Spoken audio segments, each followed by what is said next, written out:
sekalipun berpecah belah umat Islam ini masih disebut sebagai umat. Kuncinya di situ. Sekalipun berpecah belah nih, macam-macam nih, tapi Rasul masih menyebut kita sebagai umat. Apa jaminannya kalau kita disebut sebagai umat Islam? Hadis lain. Ya. Masih ada Bukhari Muslim. Rasul berkata, kullu ummati dakhalal jannah. Setiap umatku ya pasti masuk surga. Paham Pak ya? Jadi kalau kita baca hadis begitu Pak, satu hubungkan yang lain, gabung yang lain, nanti ketemu. Tadi umatku berpecah belah umatku. Sekarang Rasul bilang setiap yang menjadi umatku pasti masuk surga. Kan artinya illa manaba, kecuali menolak. Assalamualaikum warahmatullahi wabarakatuh. Bismillah, alhamdulillah, wassalatu ala rasulillah, wala hawla wala quwata illa billah. Amma ba'd. Hadirin yang dirahmati Allah Subhanahu wa taala. Di antara kebesaran Allah Subhanahu wa taala atau kekuasaannya adalah menciptakan manusia dan berbagai macam tingkatan, sehingga seluruh syariat yang Allah turunkan bisa digunakan. Oleh karena itu beruntunglah kita sebagai orang Islam. Dalam hadis Muslim Rasul berkata, qad aflaha man aslama wa ruziqan kafafa wa kana Allahu bima ata. Beruntunglah kalian wahai orang-orang Islam. Rasul sebutkan orang Islam itu sangat beruntung, Pak. Ya. Siapa kita? Kita orang umat Islam, mereka telah bersyahadat menyatakan Allah Tuhannya dan Muhammad sebagai Rasulnya, maka dia sudah dinyatakan sebagai seorang Muslim. Dan itu satu keuntungan. Ada jaminan dari Rasulullah SAW tentang orang-orang Islam. Sekalipun jumlahnya sedikit ya. Islamnya jumlahnya sedikit Pak. Cuma 1/6 ya. Seluruh dunia ini cuma 1/6. Di Nusantara ya memang kita hampir 70% mungkin ya Muslim. Tapi di dunia cuma 1/6. Sedikit Pak dibandingkan dengan umat-umat agama lain. Ya. Harus sadar. Artinya apa? Kita menjadi umat pilihan. Sehingga disebut oleh Rasul beruntung orang-orang Islam itu.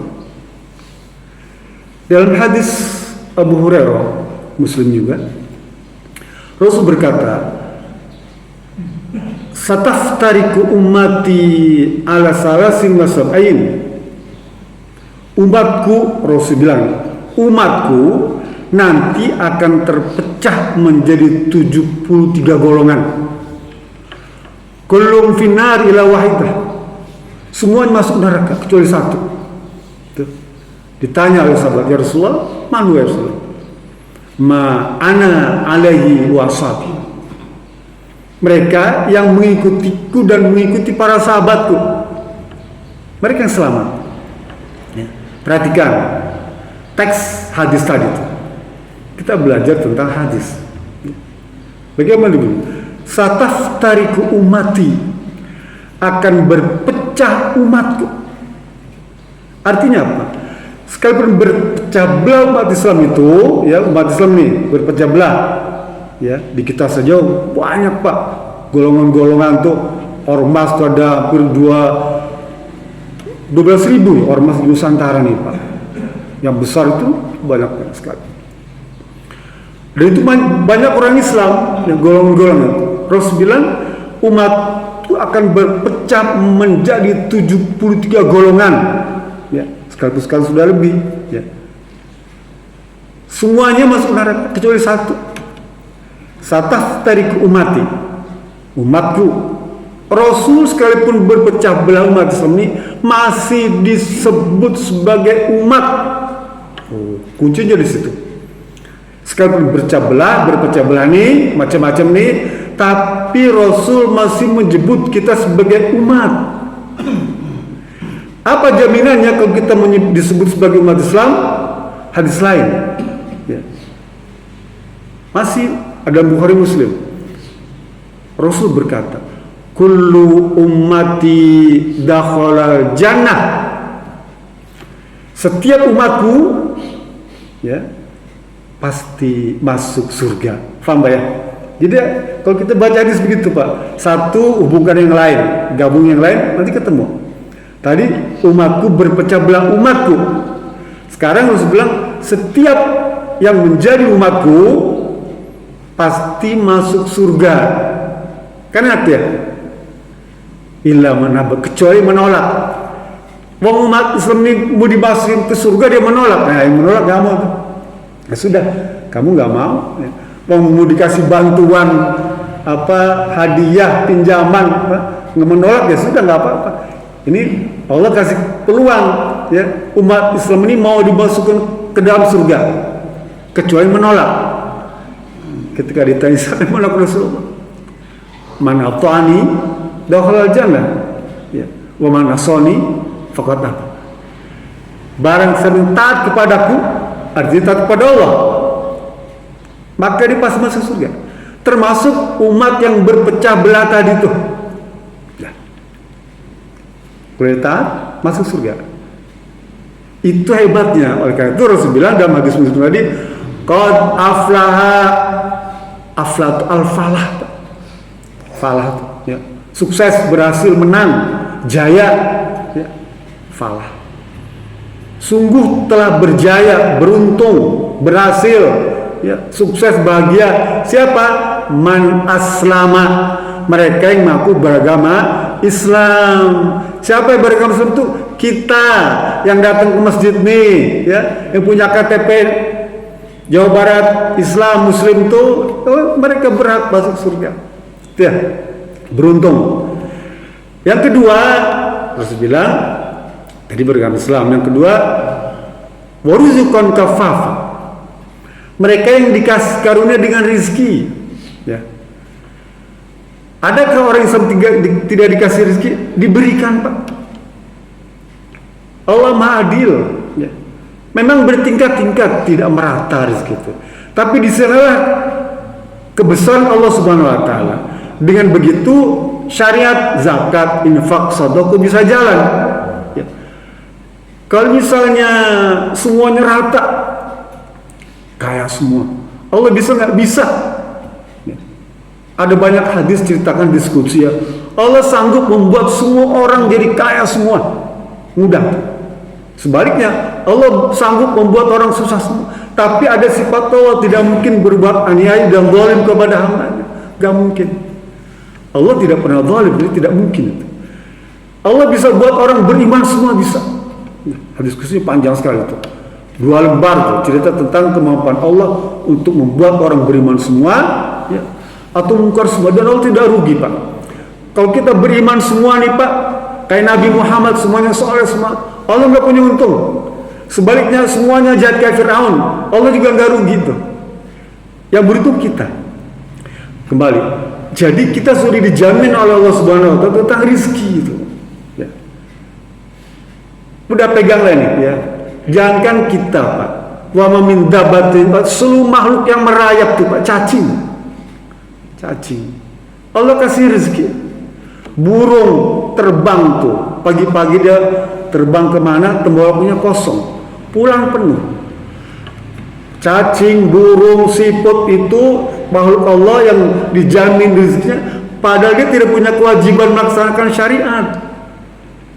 Kita manusia punya kewajiban melaksanakan syariat, melaksanakan hukum, tentu dijamin, ya.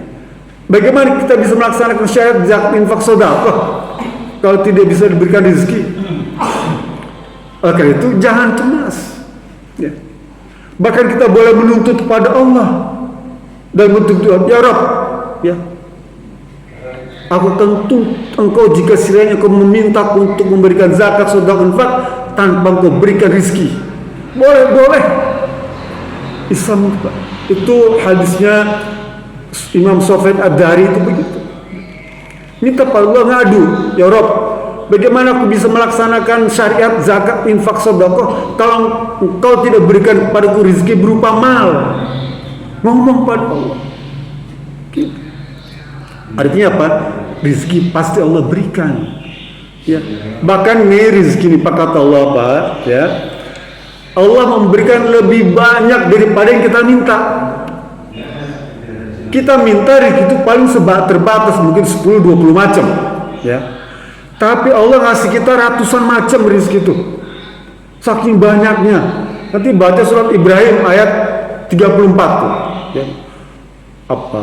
Wa atakum min kulli ma saltumuh, kata Allah nih, aku telah berikan rezeki kepadamu pada itu tidak kamu minta. Apa pernah kita minta dikasih handphone bagus sehingga bisa teleponan di masjid? Enggak. Tapi Allah kasih handphone kepada kita, ya. Allah berikan, kita enggak minta. Apa pernah kita minta, ya Rabb tolong denyut nadi saya minta 52? Apa minta? Enggak pernah minta. Tapi Allah kasih dari kita dikasih 52. Ya Rabb, apa pernah kita minta tekanan darah kita 120? Enggak. Allah kasih. Artinya apa? Allah memberikan kita lebih banyak daripada yang kita minta. Surat Ibrahim ayat 34. Tuh. Oleh karena itu jangan cemas, kata Rasulullah SAW. Pasti Allah akan berikan rezeki untukmu. Tinggal kamu ikhtiar saja, cari. Kalau sudah dapat, kau syukuri pada Allah Subhanahu wa taala. Yang ketiga, siapa yang beruntung? Rasul bilang, al-qanaatu mimma atahullah. Orang yang memiliki sifat qanaah. Apa qanaah itu? Merasa cukup dengan apa yang telah Allah berikan.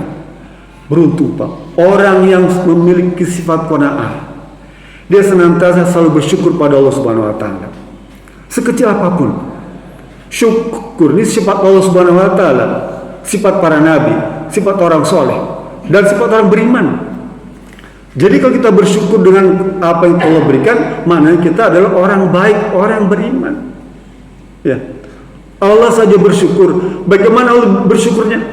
Allah tuh bersyukur itu dengan membalas kebaikan kita. Ya. Innallaha syakirun halim, wallahu ghafurun syakur.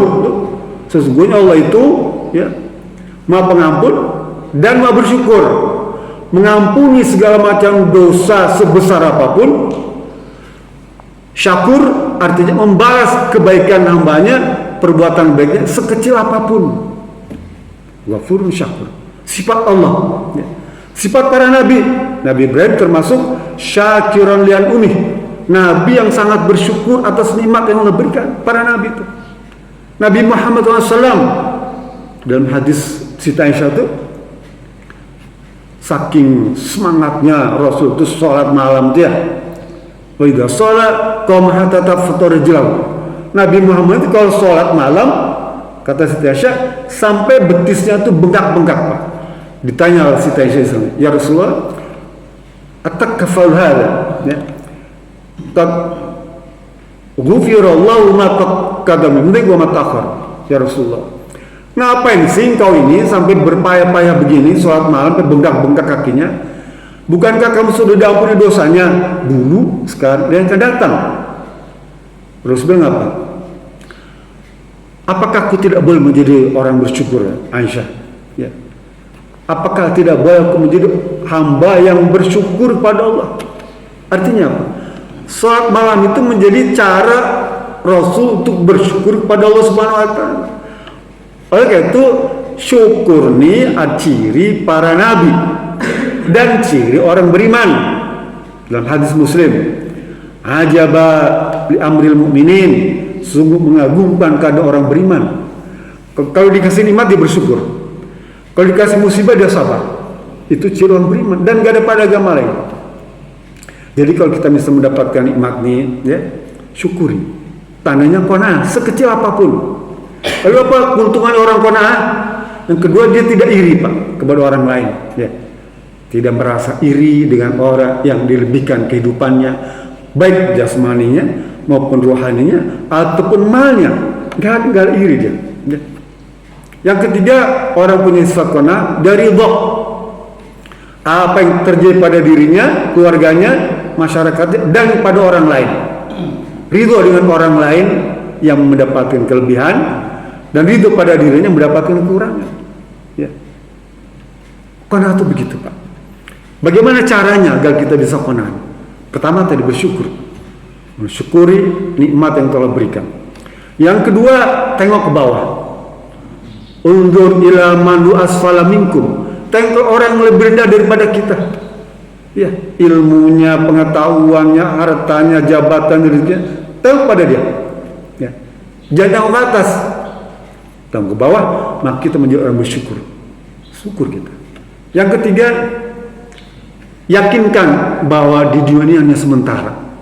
Nah, hidup di dunia hanya sementara, sehingga kita tidak merasa pusing. Cuma sebentar lagi aja kok. Setahun, 5 tahun, 10 tahun, 20 tahun lagi selesai. Tidak lama. Sekalipun kita di dunia mungkin terbatas ekonominya, nggak lama kok. Ya. Paling lama 10 tahun, 20 tahun, 30 tahun, udah selesai. Yang ketiga, sikap qanaah bahwa kenikmatan yang akan Allah berikan kepada orang beriman itu yang abadi nanti di akhirat, yang lebih besar lagi itu, ya. Yang lebih besar lagi. Yang kelima, sifat qanaah hendaknya kita juga percaya bahwa kalau ada orang diberikan kelebihan itu, ya, Bapak harus sadari, tidak ada orang yang sempurna semuanya persegi. Mesti ada yang Allah cabut kenikmatan itu sebagian, ya. Apakah pada dirinya, keluarganya, masyarakatnya, hartanya, jabatannya, begitu, Pak. Hidup itu begitu, ya. Sekalipun hebat tuh gubernur dengan program yang hebat-hebat, ya. Sekarang kadang dia kumaain, contoh gitu, ya. Allah uji tuh, jeblok, jatuh dia, ya. Jatuh, secara mental jatuh. Artinya Allah cabut. Sekalipun dia menjulang tinggi, hebat itu, ya. Mesti ada yang Allah cabut kekurangan, baik pada dirinya, keluarganya, ilmunya, hartanya, ya. Atau macam-macam fasilitasnya, jabatannya, mesti ada yang Allah cabut. Harus yakin itu, Pak. Allah tuh begitu, ya. Ajaib memang, Pak. Dan yang keenam, hendaknya kita senantiasa bersilaturahmi, bergaul dengan orang-orang yang juga memiliki sifat qanaah. Maka kita kan beruntung. Sudah tadi hadis tadi, qad aflaha man aslama wa rizqan kafafa wa kana Allah bima ata. Sungguh beruntung, berbahagia, sukses, berhasil siapa? Mereka mengaku beragama Islam. Yang kedua, mereka yang mendapatkan rezeki sekaligus sedikit. Yang ketiga, mereka yang memiliki sifat qanaah, merasa cukup dengan apa yang Allah telah karuniakan. Itu saja, mudah-mudahan menjadi tambahan bagi kita yang kita diberikan kemudian untuk memahaminya dan mengamalkannya. Bila bisa belilah. Assalamualaikum warahmatullahi wabarakatuh.